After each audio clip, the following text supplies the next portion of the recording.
દેવજીભાઈ તો સાયકલ ચલાવી ચલાવી થાકી ગયા હતા.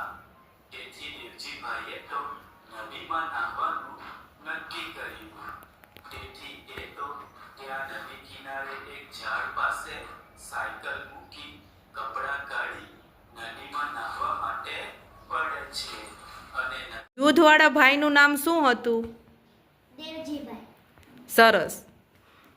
દૂધવાળા ભાઈને શેની લાલચ થઈ?